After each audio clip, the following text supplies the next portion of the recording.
Hej, tu Sysia, witajcie na kanale Red My Lips Art. Zapraszam Was dzisiaj na ploteczki. Pogadamy sobie co nieco na temat nowości kosmetycznych, a dokładniej palet do makijażu. Przeliczałam sobie dzisiaj bardzo porządnie ofertę, jaką proponują przeróżne marki i sprawdziłam właśnie, które palety wydają się być najciekawsze, a które absolutnie nie, więc przejrzymy sobie właśnie premiery, niekoniecznie takie najświeższe, ale takie też również sprzed kilku tygodni i podsumujemy sobie, czy są one warte uwagi, czy nie. Także jeżeli jesteście zainteresowani, to zapraszam Was do oglądania. Zacznijmy sobie od premiery palety Tarte Big Ego. Jest to paleta neutralna z lekkim akcentem koloru. Tutaj widzę jakąś brzoskwinię, taki różany odcień i trochę chłodnego fioletu. Dla mnie ta paleta jest nudna. Przede wszystkim widzę w niej bardzo dużo błysków, co już daje mi takie poczucie, że nie miałabym z wiele możliwości tą paletą, po prostu pracy tą paletą. Chodzi o to, że jeżeli maty byłyby w jakichś różnych odcieniach, na przykład jakiś taki fioletowy czy różany, zawsze ten makijaż można by było w inny sposób zbudować, a jeżeli są to błyski, no wiecie, błyskami też się trochę inaczej pracuje niż matami, więc mam wrażenie, że ten makijaż i tak za każdym razem wychodziłby taki sam. Dlatego dla mnie ocena takie, wiecie, 2 na 5. Nowości wypuściło również Pierre René. Tutaj są 3 paletki do powiek. Puffy, Dignity i Dangerous. I wszystkie są paletkami neutralnymi, z tym, że Puffy jest taka lekko różowa, Dignity neutralno ciepła, a Dangerous taka typowo neutralna. Paletka Puffy wydaje się mieć 2 błyski i 6 matów, co jest dla mnie jak najbardziej na plus. Ładna kompozycja kolorystyczna, wszystko jest pasujące ze sobą i spójne, więc wygląda to ładnie. Czy jest jakieś odkrywcze? Nie. I tutaj od razu uprzedzam, że palety neutralne też mogą być odkrywcze, tak? Bo to nie chodzi tylko o to, że to są brązy, więc jest nudne. Nie, absolutnie nie, ale to, na co zwracamy uwagę w tych czasach, gdzie wszystko już było, to właśnie na kompozycję, na tonacje, które jakoś fajnie, ciekawie ze sobą grają, a tutaj nie mam nic specjalnego. Dignity podobnie, ta mi się podoba najbardziej, bo widzę tutaj taki pomarańczkowy brąz i mi się bardzo podoba. Natomiast pozostałe cienie to są takie, których mam pewnie i po kilkanaście w swojej kolekcji. No i Dangerous, nie wiem, nic mnie po prostu nie ciągnie w kierunku tej palety. Także dla mnie te nowości również 2 na 5. Mamy również nową paletę Sigma Beauty i Angela Bright, taka współpraca i tutaj już jest trochę ciekawie, bo paleta też nie jest taka oczywista, jest trochę neutralna, ma trochę kolorów, ale te kolory to nie są takie żywe, wakacyjne, tęczowe i tak dalej, tylko one są w jakiś taki ciekawy sposób przedstawione. Mamy tutaj jakąś taką zgaszoną morskość, mamy trochę odcienia niebiesko-fioletowego, mamy rudy brąz, mamy bordo, no i między nimi również takie neutralne odcienie, jak jakieś klasyczne brązy, czy lekka brzoskwinia, czy jakieś złotko i tak dalej. I uważam, że ta propozycja jest już naprawdę ciekawa. Uważam, że trzeba byłoby umieć nią pracować, ale daje już dużo więcej możliwości. Jest tutaj trochę neutralnych odcieni, takich typowo neutralnych, wiecie, brązów, ale też trochę takich kolorów, które mogłyby fajnie ten makijaż przełamywać i można by było tą paletą stworzyć naprawdę dużo makijaży. Dla mnie fajna, bardzo ciekawa premiera, ocena 3,5 na 5. Troszkę ta paleta mi przypomina, nie wiem dlaczego, również premierę Anastazji Beverly Hills. Tutaj mamy paletkę Kosmos i też jest taka nietypowa troszeczkę. Tu jest całkiem sporo błysków, jest nawet więcej błysków niż matów, bo tutaj górny rządek widzimy błysków i dolny rządek matów, ale po środku jeszcze jest jeden błysk. I bardzo ładne są te błyski, takie wielowymiarowe. Tutaj widzę jakieś takie delikatne też duochromy, zależy jakie zdjęcie się wyświetli, ale widzimy tutaj i odrobinkę jakiegoś różu w tych błyskach i troszeczkę jakiegoś błękitu i taki bardzo ciemny granat z jakąś drobiną i coś lekko wpadającego w odcień kaki. W neutralnych odcieniach mamy i czerń, i brąz, i coś cieplejszego, taki kasztanowy brąz, więc naprawdę myślę, że można by było dużo ciekawych rzeczy stworzyć tą paletą. Przede wszystkim te makijaże mogłyby być różnorodne, mimo że paleta jest taka dosyć dosyć jakby bezpieczna i neutralna, ale naprawdę prezentuje się ciekawie. Jest to jakaś ciekawa premiera, dla mnie ocena 4 na 5. Mamy również nowość od Desi Cosmetics. Nie wiedziałam, czy do końca poruszać temat akurat tej palety, bo jest to paleta taka wielofunkcyjna do twarzy i oczu.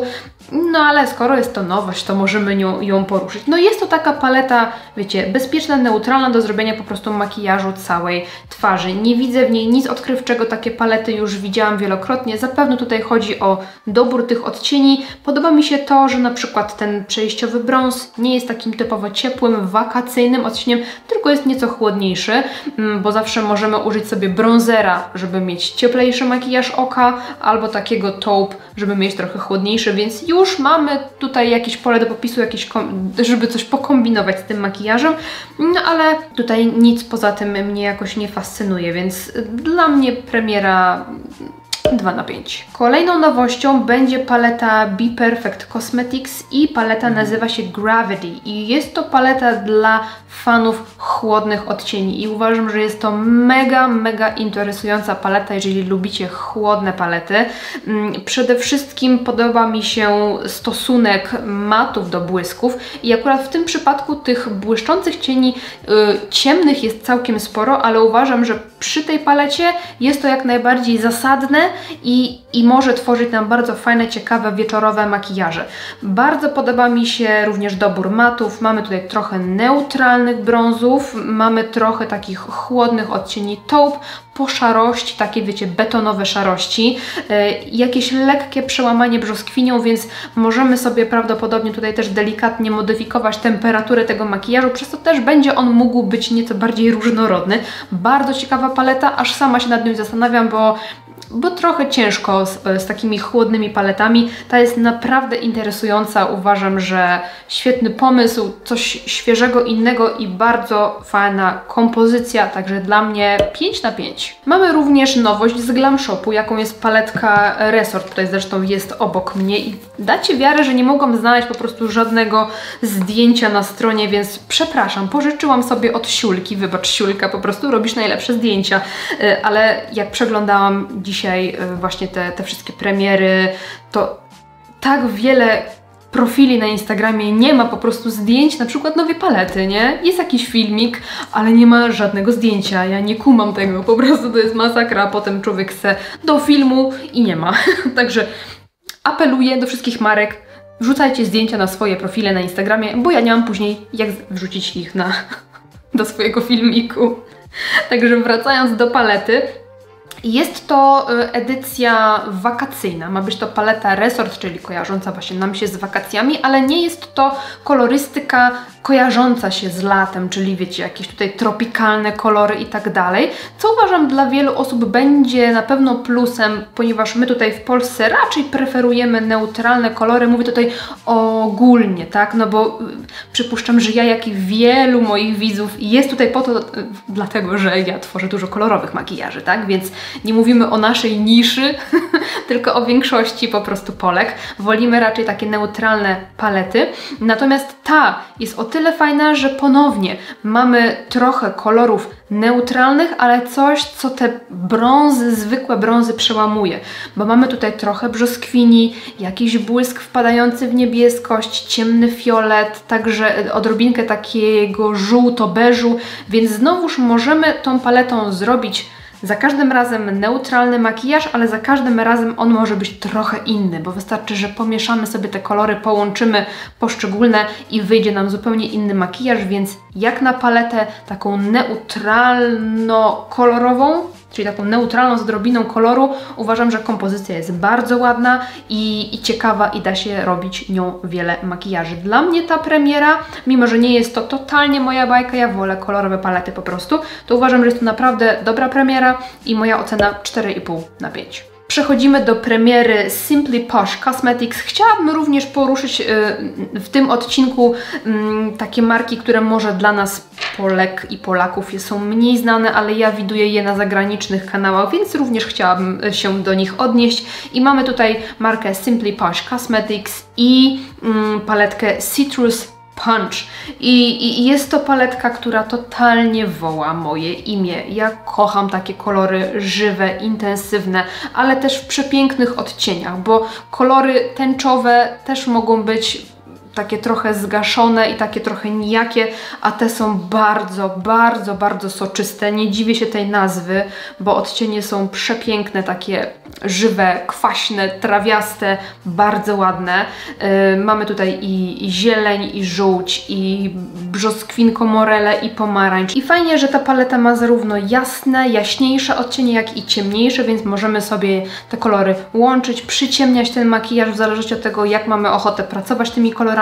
Mamy też błyski dopasowane kolorystycznie do tych rządków, bo to widzimy tak rzędami są pokładane, więc jakby estetycznie bardzo satysfakcjonująca paleta i te kolory mi bardzo się podobają, przemawiają do mnie jak najbardziej, więc dla mnie ta premiera 5 na 5. Kolejna bardzo ciekawa premiera, marka Glaminatrix Cosmetics, też nie polska, zagraniczna, może mniej znana, ale też mega interesująca.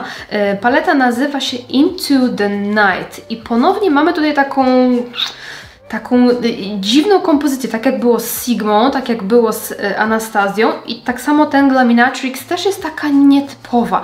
Mamy tutaj takie mocne, kolorowe akcenty, mamy też kilka akcentów takich przygaszonych, bo jedna zieleń, granat, bordo, ciemne niebieski, błyszczący, to są też takie przytłumione troszeczkę kolory, przybrudzone, ale mamy pośród nich również na przykład takie chłodne odcienie taupe, więc niby kolorowa, ale jednak taka nietypowa. Dla mnie interesująca, myślę, że makijaże mogłyby wyjść ciekawie, jak sobie pomyślimy, aby połączyć na przykład ten granat z zielenią, czy granat z różem, czy bordo z zielenią, czy z niebieskością. Już można sobie wyobrazić, że te makijaże wyjdą bardzo różnorodne, więc dla mnie ciekawa kompozycja. Wizualnie dla mnie nie jest to do końca mój klimat, ale i tak uważam, że jest to ciekawa premiera. Dla mnie taka ocena 4 na 5 albo 3,5 na 5. Pozostając przy markach zagranicznych, marka Oden's Eye Cosmetics. Bardzo ciekawe dwie palety. Jedna nazywa się Jewels and Gem, druga Stone and Rock.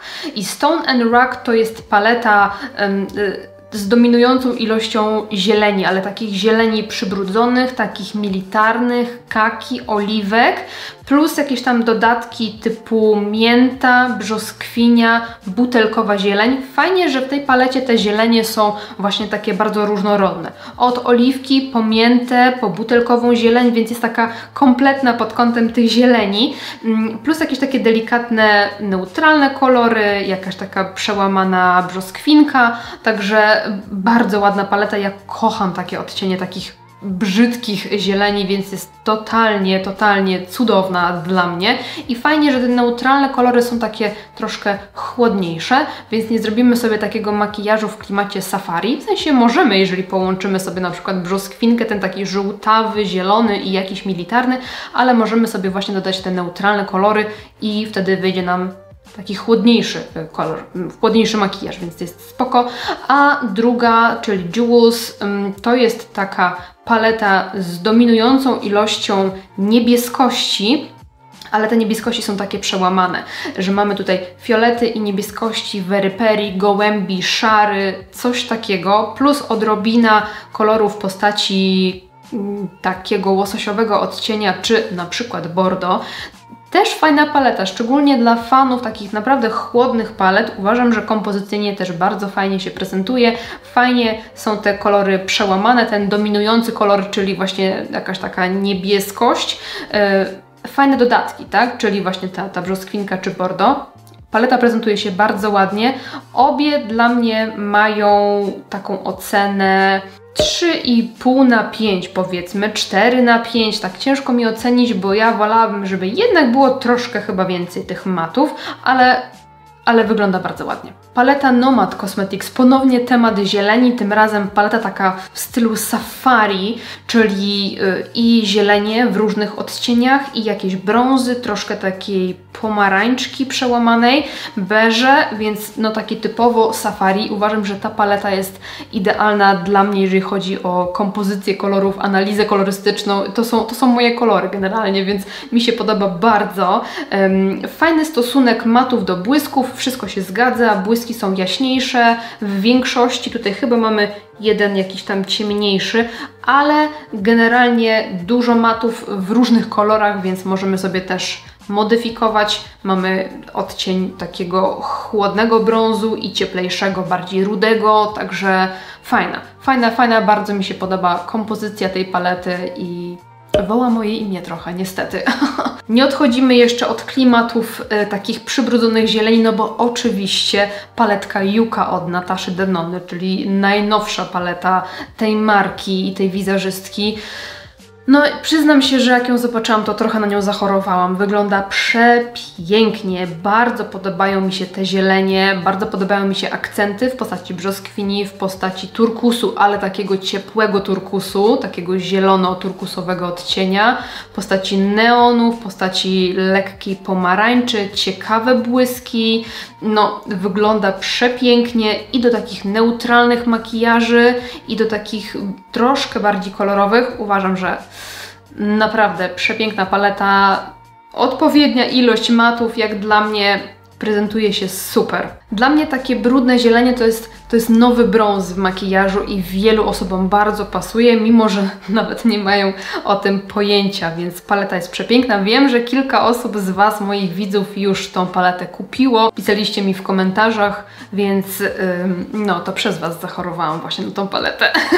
No piękna jest, pomarańcz, zieleń, to są moje klimaty totalnie. Dla mnie 5 na 5. Piękna paleta. Kolejna zagraniczna marka, tym razem Glamlite i tutaj mamy współpracę z Rick and Morty i jakbym zobaczyła, Glamlite w ogóle słynie z takich współprac, oni tam mają zawsze, wiecie, a to jakaś laleczka Chucky, a to jakiś Scooby-Doo i tak dalej, więc wiecie, no sama współpraca interesuje mnie wcale, ale kolory są po prostu kosmiczne, bardzo takie toksyczne, bardzo neonowe, bardzo żywe.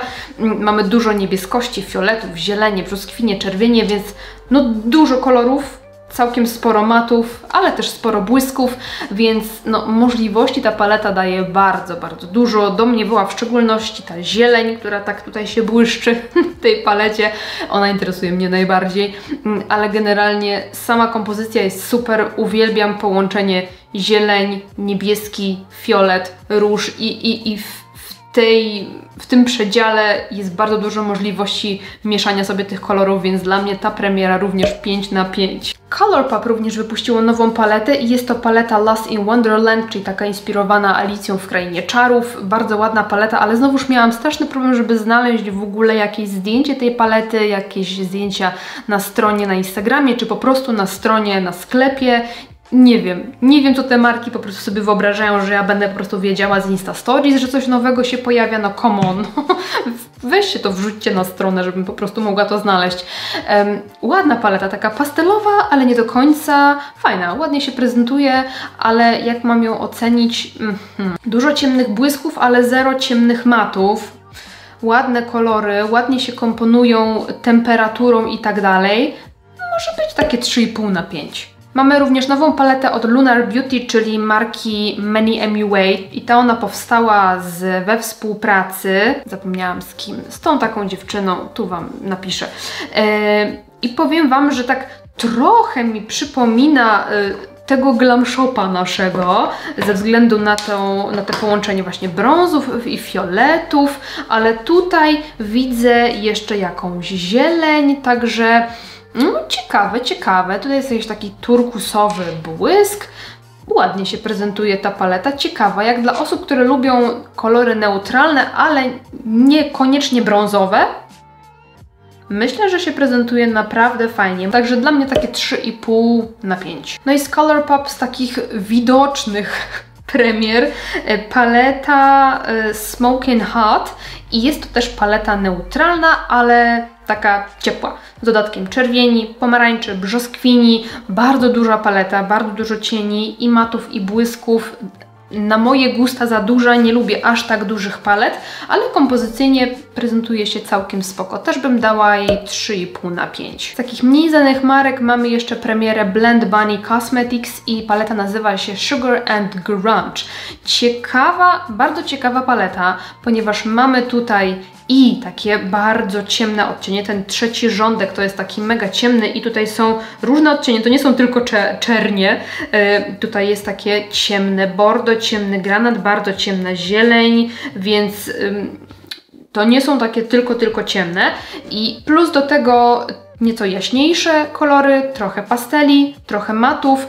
Jeżeli chodzi o ten układ, ustawienie tych cieni, bardzo satysfakcjonujące, takie czyste, estetyczne, wiemy co gdzie jest, czego szukać. Przestawiłabym może ten błyszczący rządek wyżej ponad te matowe, ciemne cienie, ale generalnie całość prezentuje się fajnie.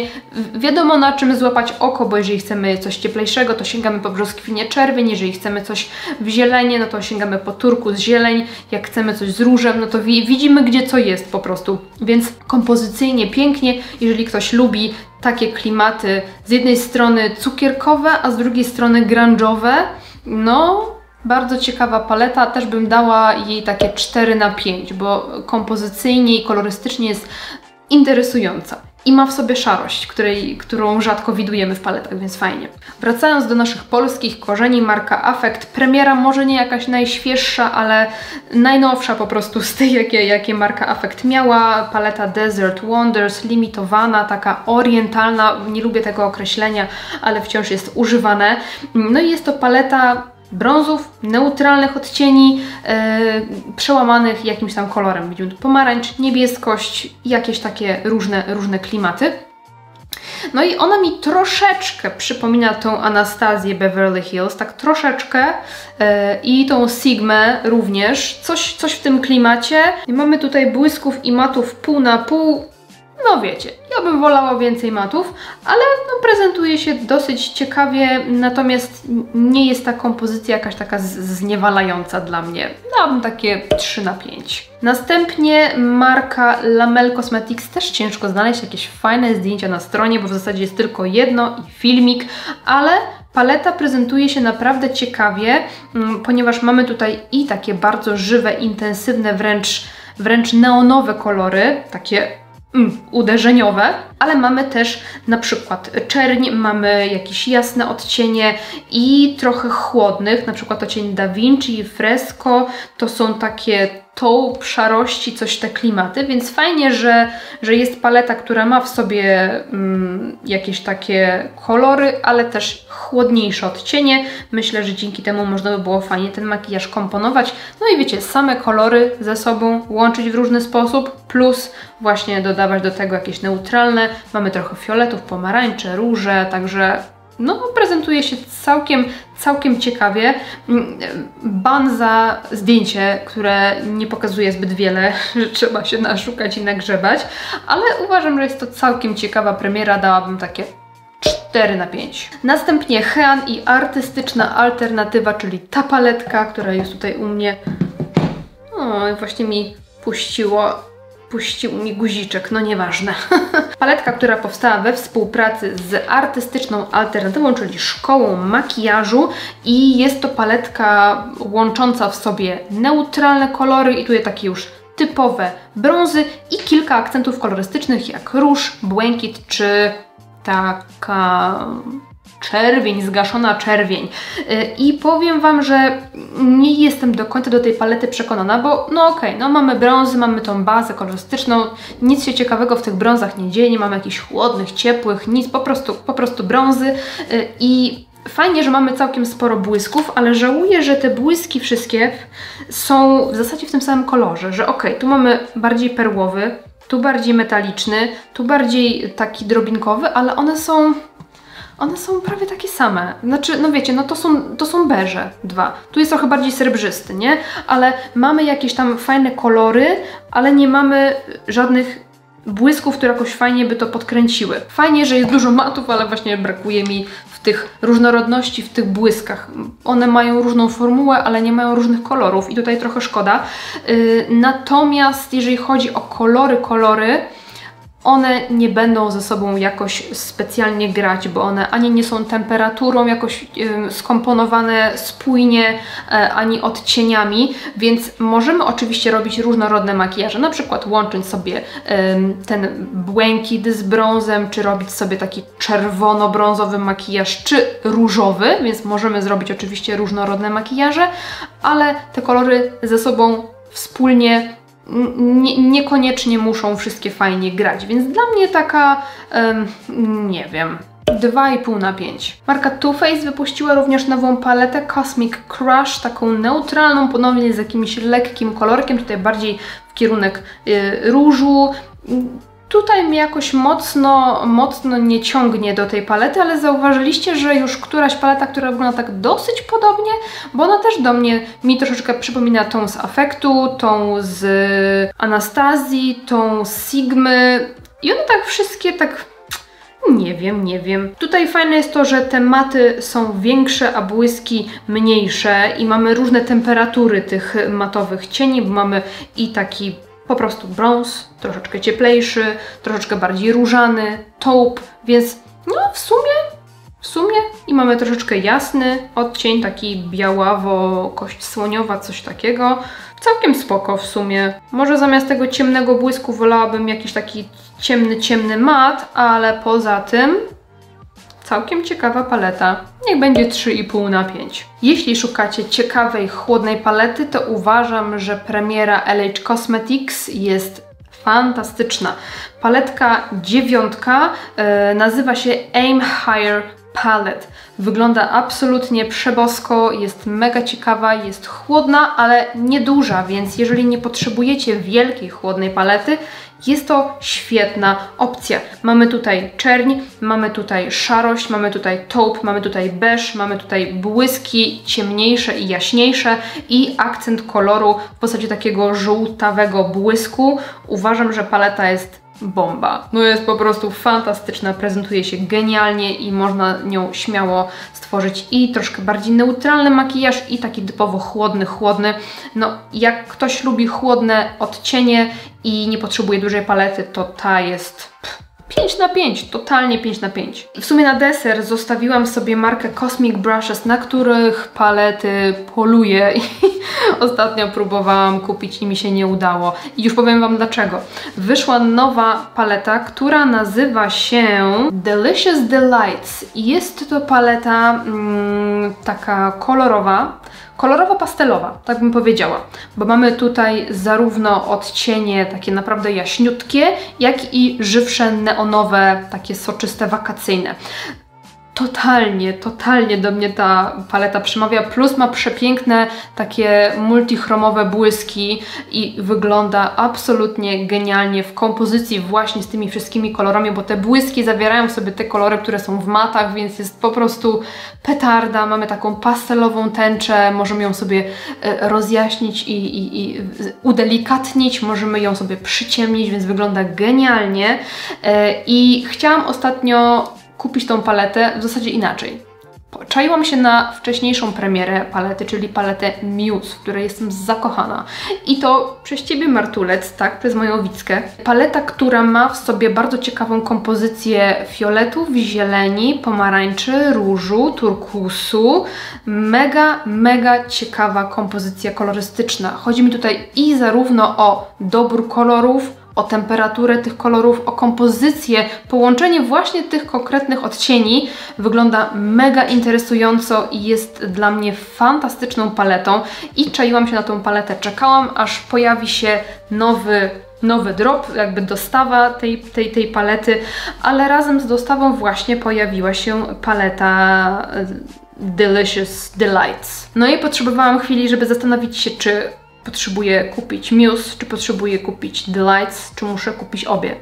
No i ta moja chwila zastanowienia kosztowała mnie tyle, że już po prostu wyprzedali jedną i drugą, także nie mam żadnej z nich, ale obecnie podoba mi się i jedna i druga i wyglądają przepięknie. I dla mnie Muse jest 6 na 5, Delicious Delights jest też 6 na 5, także piękne premiery, zupełnie inne palety. Ta Muse jest taka trochę jesienna, ale jednak nie. To jest taki zaczarowany, tajemniczy ogród wieczorem, coś takiego. Natomiast Delicious Delights to jest takie lato w pełni, to jest, wiecie, impreza na basenie. Piękne palety, obie mi się bardzo podobają i na obie choruję. I słuchajcie, to wszystko, co przygotowałam dzisiaj, także może trochę się wyśrodkuję. Dajcie mi znać, która z tych palet Wam się podobała najbardziej, czy może na którąś z nich polujecie. Jestem ciekawa, czy macie jakichś swoich ulubieńców wśród może polskich, a może właśnie tych zagranicznych, mniej znanych marek. Piszcie koniecznie, czy chcielibyście w przyszłości również takie podsumowanie premier. No i ja się żegnam z Wami. Dziękuję Wam serdecznie za oglądanie. Trzymajcie się, do następnego. Pa, pa.